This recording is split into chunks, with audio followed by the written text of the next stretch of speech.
Danas smo podelili 9 grantova programa Evropske unije, takozvanog Evropski instrumenti za ljudska prava i demokratiju 2018. godine i 2019. godine u iznosu od 2 miliona eura. Ti projekti su namijenjeni najugroženijim grupama koje ne mogu ili imaju probleme sa ostvarivanjem svojih osnovnih ljudskih prava.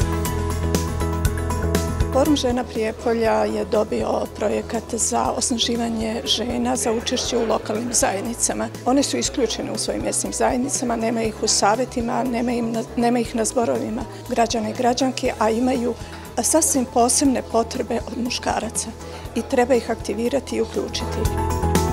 Ovu vrstu podrške civilnom društvu Kancelarija ima već punih 8 godina i u tom periodu je finansirala preko 80 projekata civilnog društva u ukupnom iznosu od oko 40 miliona dinara. Ove godine finansiramo projekte u ukupnom iznosu od 4,5 miliona dinara.